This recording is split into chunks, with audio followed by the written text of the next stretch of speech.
Let's take a look at example 5 from section 4.4. In this question, we're simply asked to determine the form of a particular solution of each differential equation without necessarily going through and actually solving for it. So again, we're sticking with linear differential equations right now. Let's take a look at part A. We have y double prime minus 8y prime plus 25y equals 5x cubed times e to the negative x minus 7e to the negative x. First of all, one of the things we kind of notice about this g sub x here is that both of these terms have an e to the x, so it would make more sense perhaps to factor that out. And what we see is that we have 5x cubed minus 7, which is a polynomial of degree 3 times e to the negative x. So that's our g of x in this case. And from what we just discussed a little bit ago, it makes sense to assume that y particular would be a third degree polynomial times e to the negative x. So for our case, we would assume that y sub p is probably going to be ax cubed plus bx squared plus cx. And maybe I'll start adopting the convention of the book. Instead of putting capital D, which we're going to reserve in a moment for a differential operator, I'll go right to E. So we assume that the particular solution should look of this form. Now, before we get too excited and highlight this, as we saw in example 4, we should check to make sure that none of the terms that would be a part, I could distribute the e to the negative x through, and we would end up with 4 terms. We would want to make sure that none of them overlap with any of the terms that belong to the y sub c. So let's go ahead and solve the complementary equation. This would be the homogeneous differential equation, y double prime minus 8y prime plus 25y equals to 0. The auxiliary equation is m squared minus 8m plus 25 equals to 0. It won't factor. We can use the quadratic formula. Negative b, that's the negative of negative 8, plus or minus the square root of b squared minus 4 times a times c, all divided by 2 times a, which is 1. This is going to be 8 plus or minus negative 8 squared is 64. It's going to be 64 minus 100. 64 minus 100 is going to be negative 36 over 2. So this is going to be 8 plus or minus 6i over 2, which is going to be 4 plus or minus 3i. Therefore, yc would be equal to, again, if you remember, it's e to the alpha x, where alpha would be the real part, c1 cosine beta x plus c2 sine beta x, where beta is the imaginary part of our complex number. So we'd be looking at e to the alpha is 4, beta is 3, so e to the 4x times c1 cosine 3x plus c2 sine 3x. And just a quick glance and a quick comparison, none of the terms that we have in y sub p, which would all have an exponential part as e to the negative x, would overlap or coincide with any of the terms from our complementary solution, y sub c, which would be things like e to the 4x times trig functions. So because there's no overlap there, everything would be linearly independent. We know for a fact that we did come up with the proper form, anyway, of the y particular in this case. Let's go ahead and take a look at part B. We want to find a particular form, the form of the particular solution to y double prime plus 4y equals x cosine x. In this case, we have g of x, which is a linear function x times the cosine of x. Therefore, it would make sense that our particular solution should be, well, we need a linear function, so we're going to have ax plus b.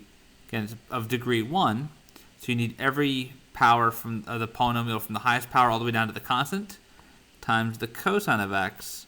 But remember, if you have like a cosine of x or a cosine of beta x in general, you would also need the corresponding sine of beta x term as well. And that too could be times some linear function. We'll call that cx, and I'll jump to e. Before we exclaim that this is definitely going to be the form of our particular solution, we should investigate to see what the complementary solution would be. So if we solve the associated homogeneous linear differential equation, y double prime plus 4y equals 0, the auxiliary equation would be m squared. Be careful here. This would be plus 4m. Excuse me, not 4m. I just had to be careful, and I wasn't. There's no y prime term, so the m coefficient would be 0, and then the constant term would be 4. No derivative on this, so it's just 4. Take the m to both sides. So we take the negative 4 to both sides. Take the square root. We get plus or minus the square root of negative 4, which is plus or minus 2i. So just as we saw a moment ago, we had complex conjugate solutions. If it helps, you can think of the real part as being 0. But y sub c in this case would be e to the 0x times c1 cosine 2x plus c2 sine 2x. Anything to the 0 power is 1, so don't need to write that.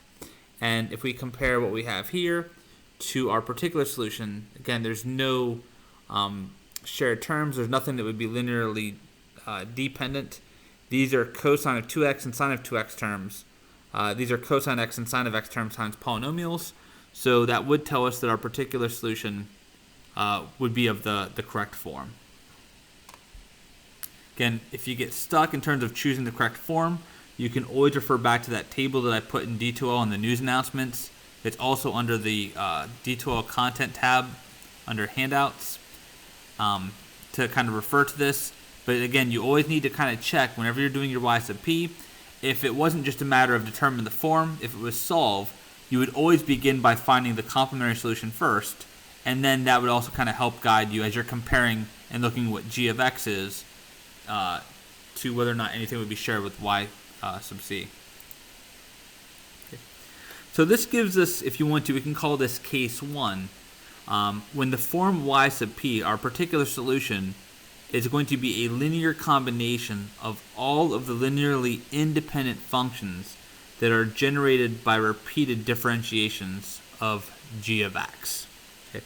It was that kind of idea that earlier in this chapter led us to consider that if we had g of x that contained, let's say, something like x e to the x, then we would also need to include a constant times e to the x, because that kind of type of function would come out as a derivative of g of x. Let's take a look at the next example, example 6.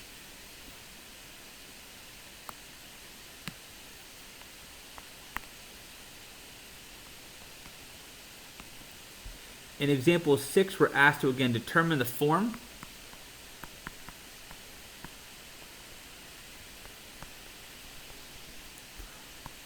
of the particular solution, y sub p, for the following differential equation.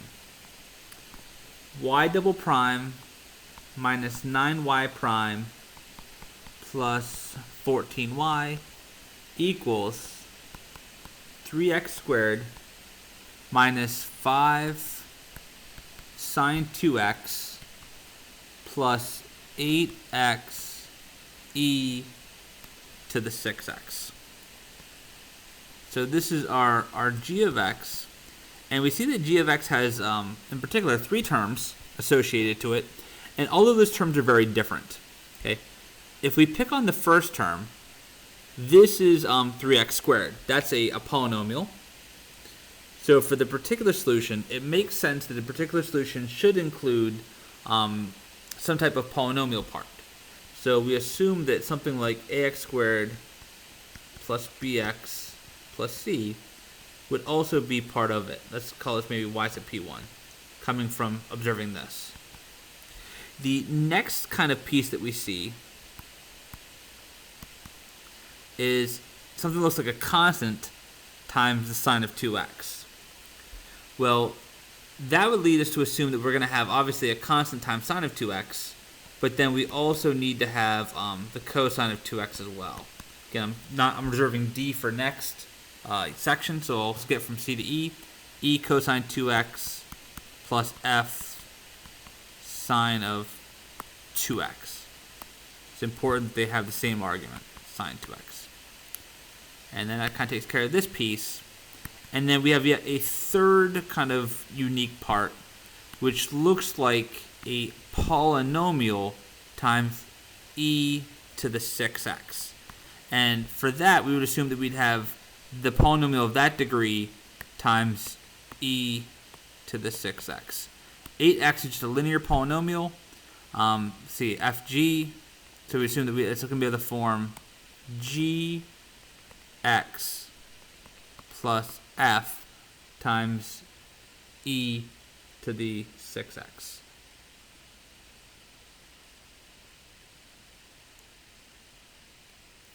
I guess maybe h, right? It helps if you know your alphabet sometimes. So this looks like, just kind of based upon the independent pieces that belong to g of x, this looks like what our y particular might be. Let's just be very careful, and before making this final conclusion or assumption, before going through a ton of work, let's make sure that none of the terms that belong to this would be linearly dependent with any of the things that would belong to y sub c. So if we look for y sub c, we would need to solve the homogeneous differential equation y double prime minus 9y prime plus 14y equals to 0. The auxiliary equation is m squared minus 9m plus 14 equals to 0. This factors easily as m minus 2 times m minus 4 equals to 0. And so we get two solutions, m equals to 2 and m equals to 4. Two distinct real roots means that our complementary solution y sub c is going to be equal to c e to the 2x plus c2 e to the 4x. And just a quick glance, we don't have any e to the 2x terms or any e to the 4x terms in our particular solution, so we do have the proper form. It looks like kind of like three distinct pieces, if you will. Y sub p is going to have a potential quadratic of equation, or quadratic term, ax squared plus bx plus c. We have something that could look like a coefficient times cosine of 2x plus a coefficient times the sine of 2x, and then plus a linear polynomial times e to the 6x. So that's case one, when we don't have kind of any overlap between our particular solution and our complementary solution. Let's take a look at example 7 now. Okay. In example 7, we're actually asked to find a particular solution.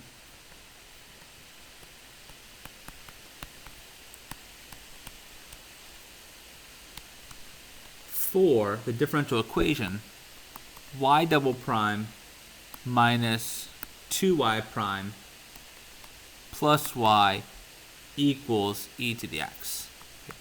And just by judging it, again, it seems like y sub p, our g of x in this case, is e to the x. So it might seem very reasonable to let y sub p be a e to the x. Okay. However, before we do so, let's go ahead and solve. Again, this is why we always call it step 1. Step 1 should always be trying to solve for y sub c first. And maybe not say solve, I'll just say find the complementary solution. So let's find y sub c. We look at the homogeneous differential equation y double prime minus 2y prime plus y equals to 0.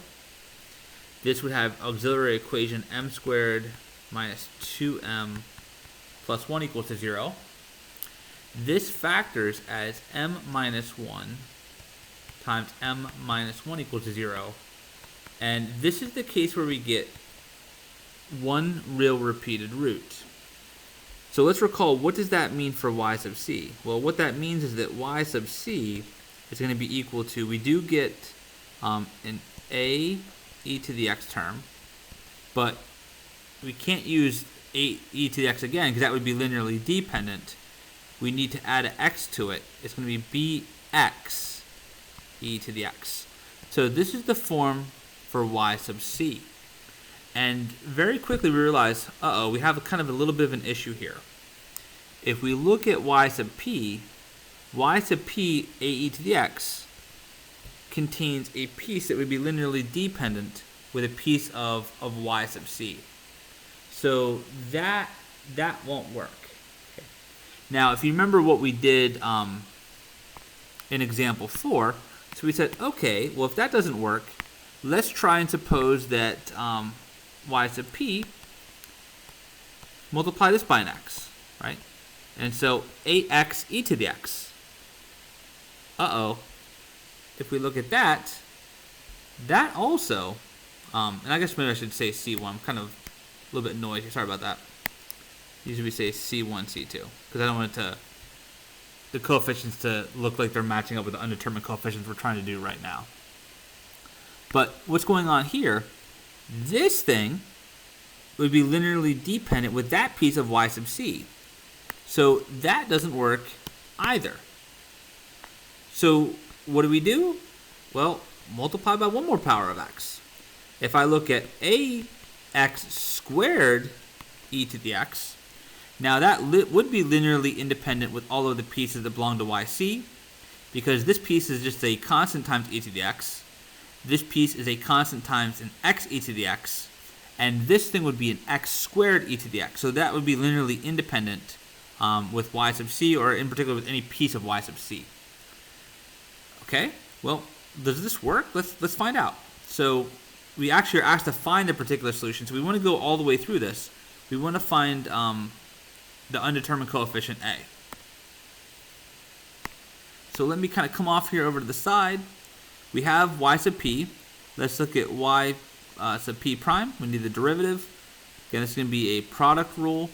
The derivative of ax squared is going to be a 2ax, leave the e to the x alone, plus ax squared. Derivative of e to the x is just e to the x. Our second derivative, y double prime p, again, this is going to be a product rule. The derivative of 2ax is going to be 2a, leave the e to the x alone, plus now leave the 2ax alone. Derivative of e to the x is e to the x, plus another product rule here.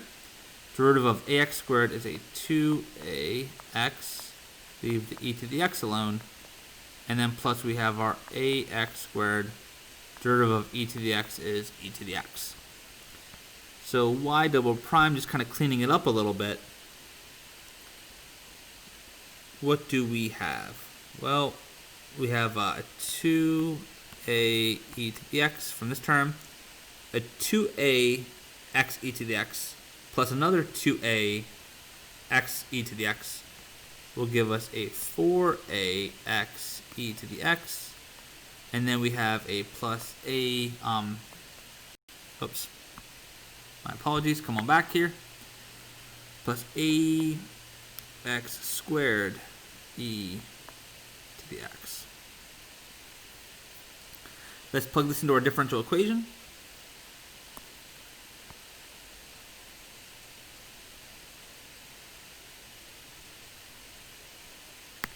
So at this point, some of you might be wondering, does this choice for y sub p, is this even going to work? Based upon, not using a e to the x, which looks very similar to g of x, which is kind of like what case 1 would be, nor using a x e to the x, which we saw work previously. And the answer is, well, if the form you try for y sub p doesn't work, then you'll get a contradiction when you plug it into this differential equation. You actually won't get a value of a. However, if we do get a value of a, then that tells us that we did, in fact, make the correct choice for y sub p. So what do we have here? So we have y double prime That's 2a e to the x plus 4ax e to the x plus ax squared e to the x minus 2 times y prime. That's 2ax e to the x plus ax squared e to the x plus yp, which we said was ax squared e to the x, and this should simply be equal to e to the x.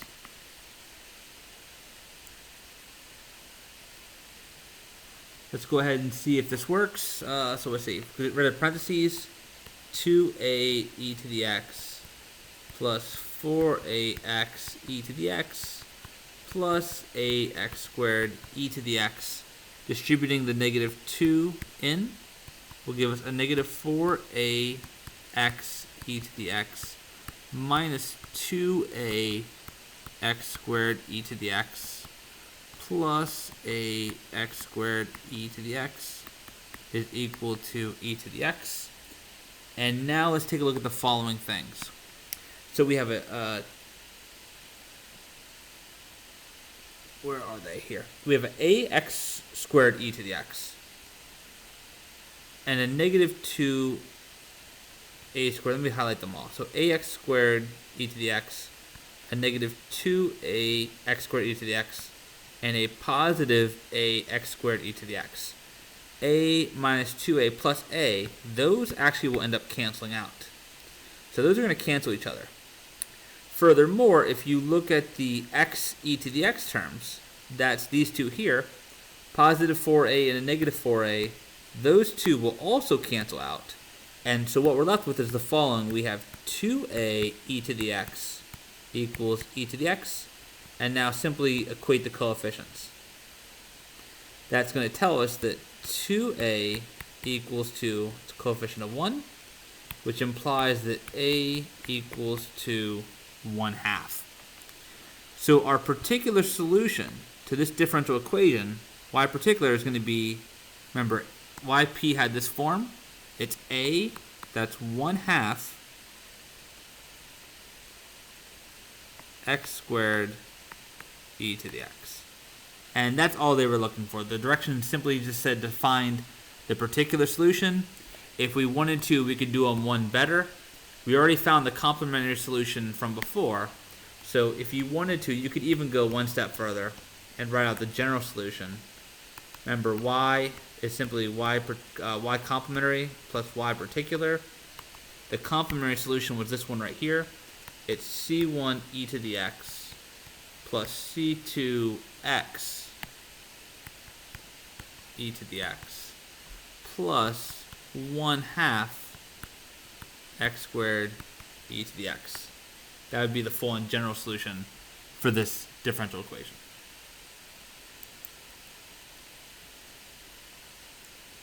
And this kind of brings us to case 2.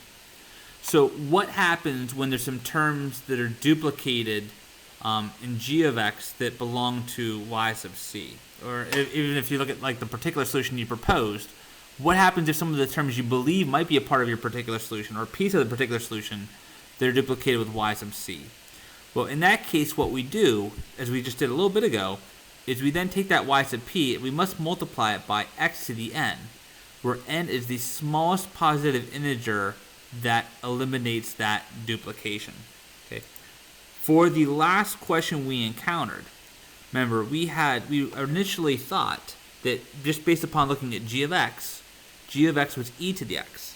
So we said, okay, maybe y sub p could be a e to the x, but that's duplicated here in y sub c. The highest power that we can multiply this y sub p, our initial guess, by, so that there's no duplication here. It can't be a constant, can't be 1x. We need a second power of x to multiply by what we thought was our initial guess for y sub p in order to have no duplication of terms. And that it did in fact end up giving us a y sub p that worked. Okay, so this is the second case. And this is why, in general, you always should find the complementary solution first, solve the homogeneous differential equation first, because that'll allow you to kind of get check first to see whether your proposed initial form for y sub p works or whether it needs to be modified using the directions here in case 2.